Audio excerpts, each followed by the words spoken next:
Oke, halo semuanya. Hari ini kita akan bahas soal yang ini. Pertama, kita akan tulis dulu bagian yang diketahui sama yang ditanyakan. Kita mulai dari yang diketahui dulu deh ya. Jadi, diketahui dari soal itu tuh ada rangkaian listrik yang punya beberapa hambatan. Kita tulis R1 5 ohm. Oke, R1 sama dengan 5 ohm. Terus R2-nya 5 ohm juga. R2 5 ohm, R3 adalah 10 ohm. Lalu R4 1 ohm,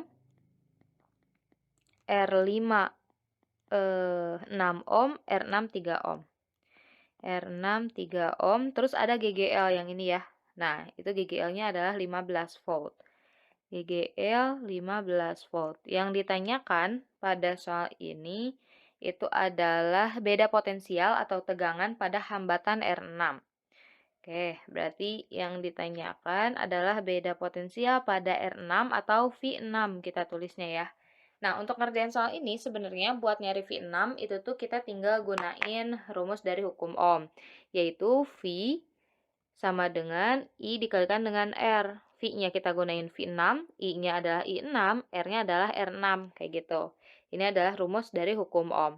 Nah, tapi V-nya kan yang ditanyain nih. Kalau R6 kan udah diketahui. Sedangkan I-nya, arusnya yang ngalir pada hambatan yang ke-6 itu belum diketahui. Berarti kita harus tahu dulu dong, berapa besar I6-nya, baru nanti kita bisa tentuin berapa besar beda potensial atau tegangannya. Nah, soal ini tuh hubungannya sama hukum Kirchhoff karena kita punya dua loop di sini. Pertama juga kita harus tentuin dulu arah loopnya. Sebenarnya bebas ya arah loopnya itu mau kemana. Kita misalin aja searah perputaran jarum jam ya keduanya. Jadi arah loopnya kayak gini. Nah, setelah tentuin arah loop, sekarang kita tentuin arah arus. Perhatikan GGL di sini. Nah, yang lebih panjang itu tuh adalah kutub positif, yang lebih pendeknya itu adalah kutub negatif. Kita pakai warna ini aja ya. Nah, ini positif, ini negatif. Nah, kuat arus kan mengalir dari kutub positif ke kutub negatif ya. Berarti nanti bakal ada arus nih. Nah, dari sini ke sini ngalir dari R1 berarti kita akan punya I1, arus yang ngalir pada hambatan pertama. Terus di sini bakal ada cabang tuh, jadi arusnya bakal ke kanan dan ke bawah. Kita misalin yang ke sini adalah I2, terus yang ke bawah adalah I3. Nah, terus kita lihat dulu nih bagian I2. Ini kan arus bakal ngalir ke sini nih, tanpa percabangan ya. Berarti arus yang ngalir bakal sama besar. Sehingga bisa kita simpulin ini tuh dirangkai secara seri antara R4 sama R6. Berarti di sini juga sama, akan ngalir I2 sama juga dengan R5 nih. Ini dia gak kepotong sama apapun kan, berarti arus yang ngalirnya juga sama besar, yaitu sebesar I2. Nah, sekarang melalui percabangan lagi, di sini kan tadi I3 nih ya, yang masuk ke sini tuh I3. Terus ke sini I2, kita misalin deh yang di sini adalah I4. Kayak gitu.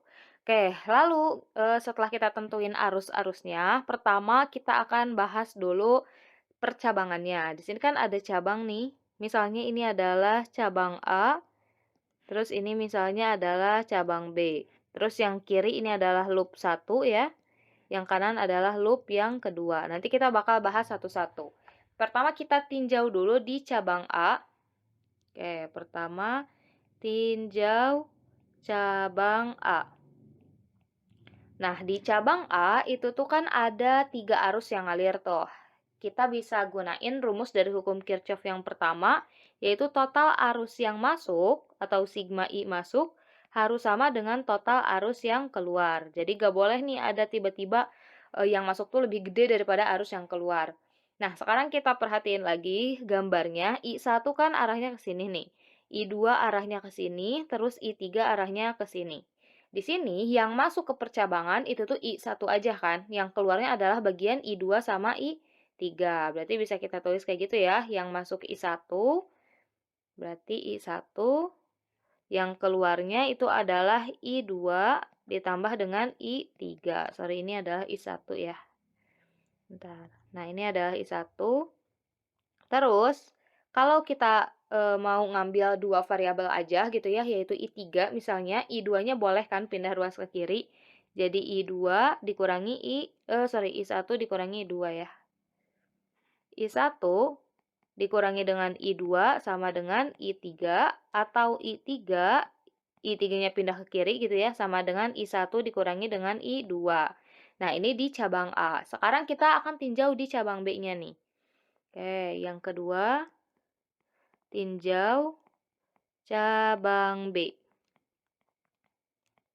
Oke, di cabang B, kita lihat nih arus yang ada pada cabang B itu pertama I4 arahnya ke sini, ini I4, terus I3 kan arahnya ke bawah, ini misalnya cabang B, terus I2 arahnya ke sini. Nah, yang masuk itu adalah I2 ya, yang sebelah sini, yang masuk juga ada di sini I3, terus yang keluar itu adalah I4. Kayak gitu, berarti bisa ditulis ya, yang masuknya, arus yang masuk, itu tuh tadi tuh I3 sama I2. Ini juga sama pakai rumus total. Arus masuk harus sama dengan total arus yang keluar. Tadi tuh yang masuk itu adalah I3 sama I2, yang keluar I4. I3 ditambah I2 sama dengan I4. Nah, bagian I3-nya nih boleh banget kita pakai yang ini nih, ya. Jadi kita substitusiin ke sini. Jadi I3-nya ganti sama I1 min I2. I1 dikurangi I2 ditambah dengan I2 sama dengan I4. Nah, min I2 ditambah I2 kan habis kan? Hasilnya 0. Berarti I1 sama dengan I4 atau I4 itu sama aja dengan I1. Kayak gitu. Oke, ini di cabang A sama cabang B udah kita tinjau. Sekarang bakal kita tinjau yang namanya loop yang ke-1 dulu. Berarti langkah yang ketiga, tinjau loop 1. Loop 1. Nah, buat ninjau loop 1, kita bakalan gunain hukum kedua Kirchhoff, yaitu total GGL ditambah total I itu arus ya, dikalikan dengan R-nya atau hambatannya itu harus sama dengan 0. Kita mulai dari GGL dulu. Nah, perhatiin nih arah loopnya kalau kita lagi tinjau loopnya. Di sini kan loopnya arahnya ke sini ya, kayak gitu ya, searah perputaran jarum jam. Nah, kita lihat yang pertama kali ditemuin oleh si panah loop itu tuh adalah kutub positif atau kutub negatif gitu. Nah, ini kan arah loopnya tuh kan geraknya kayak gini ya. Nah, pas pertama ditemuin itu adalah yang sini kan, yang pendek. Berarti kutub negatif. Sehingga GGL-nya di sini bakal bernilai negatif. Jadi min GGL. Oke, terus hambatannya nih sekarang. Kita lihat arah dari loopnya tuh kan kayak gini nih. Oke, kayak gini ya. Nah, berarti I1 dia kan searah sama loop tuh. Berarti I1 bakal positif. Jadi ditambah I1 kali R1 gitu. Tambah I1 kali R1. Terus yang I2-nya kita lihat. Yang I3 ya. Nah, kan arahnya kayak gini nih ya. Searah ya sama arusnya. Arusnya kan juga sama ke bawah. Ini loop juga sama ke bawah. Berarti itu juga positif. Ditambah I3 dikali R3. Terus untuk bagian R2-nya nih, ini juga sama ya, arah loopnya kan kayak gini nih. Oke, terus arah I4 juga sama ke sebelah kiri. Berarti itu juga bakal positif. Berarti ditambah dengan I4 dikali R2 harus sama dengan 0. Kita masukin nilai-nilainya. GGL tuh tadi 15, jadi min 15. Ditambah I1-nya kita tulis aja dulu I1, R1 adalah 5. Ditambah I3. I3-nya, nah kita masukin yang I1 dikurangi I2 ya. Berarti dalam kurung I1 dikurangi I2 dikali R3-nya adalah 10. Ditambah I4-nya, nah kita masukin I4-nya sama dengan I1 yang ini. Berarti I1 dikalikan dengan R2. R2-nya tuh adalah 5. Sama dengan 0. Oke, kita kerjain satu-satu. Jadi min 15 ditambah dengan 5 kali I1 jadi 5 I1. Terus I1 kali 10 berarti jadi positif ya, 10 I1. Min I2 kali 10 jadi min 10 I2. Ditambah ini I1 kali 5 jadi 5 I1 sama dengan 0. Sekarang kita selesaiin sedikit-sedikit. Min 15, I1-nya kan ada beberapa ya. 5 I1 tambah 10 I1 jadi 15 I1. 15 I1 tambah 5 I1 jadi 20 I1. Sisanya adalah min 10 I2 sama dengan 0. Terus lagi min 15-nya boleh banget pindah ruas ke sebelah kanan. Jadi 20 I1 min 10 I2 sama dengan 15. Terus karena ini kelipatan 5 semuanya, berarti boleh banget ya kita sederhanain dibagi sama 5 nih. Biar angkanya jadi gak terlalu besar. 20 bagi 5 kan 4 ya, jadi 4 I1 min 10 bagi 5 adalah 2 I2 sama dengan 15 bagi 5 adalah 3. Oke, ini kita tulis dulu nih sebagai persamaan yang ke-1. Kita tuh baru tinjau yang loop 1. Sekarang yang keempat, kita akan tinjau loop yang kedua ya. Oke, yang keempat, tinjau loop yang kedua. Ini sama rumusnya tuh, yaitu sigma GGL. Sigma GGL ditambah I dikali, tambah sigma I dikalikan dengan R-nya, sama dengan 0. Nah, kalau kita lihat nih di loop yang kedua, di daerah sini, nah di daerah sini itu kan nggak ada GGL-nya ya, nah nggak ada tegangan yang kayak gini nih. Berarti GGL-nya itu bakal sama dengan 0. Oke, bisa tulis di sini ya. 0 ditambah, sekarang arus sama hambatannya. Kita lihat, ini kan arah loopnya itu kan kayak gini nih ya. Nah, kayak gitu. Bagian I2 sama R4 itu berarti dia bakal positif karena searah sama loop. Berarti pertama I2 R4, terus bagian yang R6 juga sama nih. Berarti I2 R6. Oke, terus yang bagian R5 juga sama. R6 tuh yang 3 ohm ya, benar ya. Ini bakal positif karena arahnya sama dengan arah loop kayak gini. Berarti I2 R4, I2 R6 sama I2 R5. Oke. Kita tulis ya, I2 kali R5 ya, terus I2 kali R6 ditambah I2 kali R4. Ya, kayak gitu ya. R4, R6, sama R5. Oke, sekarang yang terakhir nih, bagian sebelah sini kan ini juga termasuk ya ke loop yang kedua. Ini arahnya berlawanan, karena loopnya arahnya ke sini ya. Nah, ini I3 arahnya ke bawah tuh. I3 arahnya ke bawah, sedangkan loop dia arahnya ke sini. Dia berarti berlawanan. Kalau berlawanan ya kita tulis negatif. Jadi min I3 kali R3. Oke, min I3 kali R3 sama dengan 0. Kita masukin nilai-nilainya. Yang 0 di sebelah kiri udah gak usah kita anggap lagi ya. Kita tulis aja I2 kali R5-nya itu adalah 6.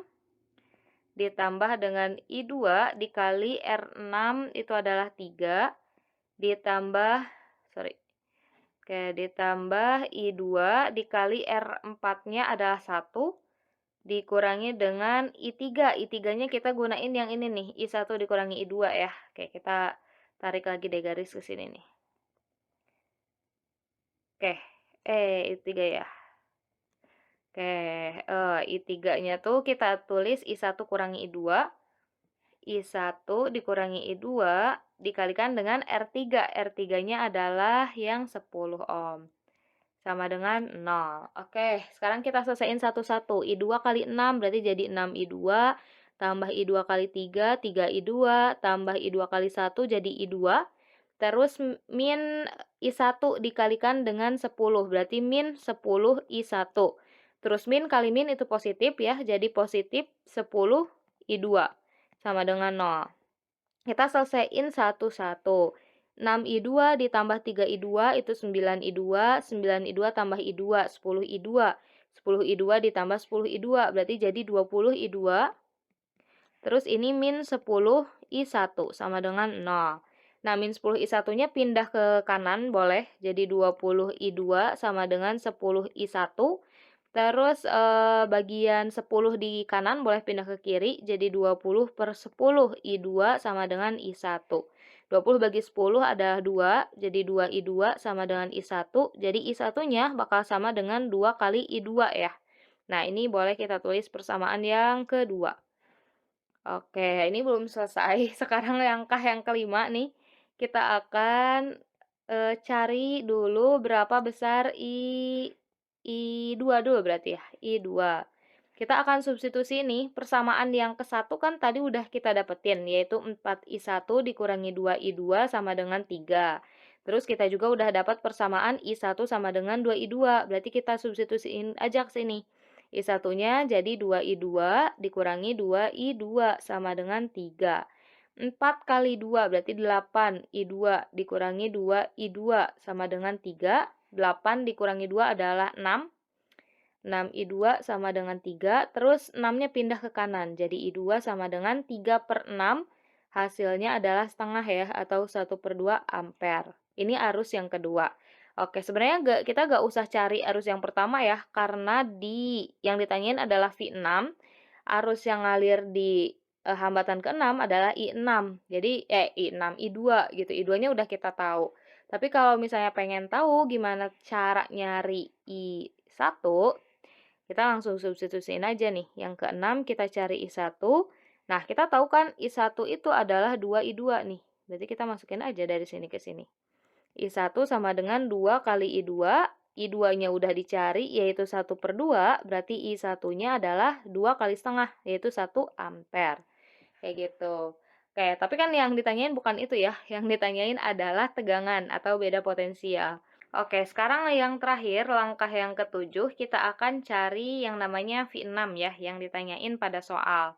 Nah, V6 itu tuh kita pakai rumus hukum Ohm, berarti arus yang ngalir pada hambatan ke-6 dikali besar hambatan yang ke-6-nya itu sendiri. Nah, sekarang kita lihat pada gambar nih. Oke, ya, R6 itu kan yang sebelah sini ya. Ini adalah R6. Nah, arus yang ngalir pada hambatan yang ke-6 itu adalah ini, yaitu I2. Berarti I6 di sini boleh banget kita tulis sebagai I2. Jadi V6 sama dengan I2 kali R6. V6 sama dengan I2-nya tuh tadi adalah setengah yang udah kita cari. Terus R6-nya adalah 3. Oke, berarti V6 sama dengan 3 dibagi 2 adalah 1,5 volt isinya. Oke, jadi setelah panjang-panjang yang kita lakuin ya, isinya V6 itu adalah 1,5 volt. Berarti ya pilihan jawaban yang benar adalah yang C. Makasih banyak udah mau menonton, semoga videonya bisa membantu.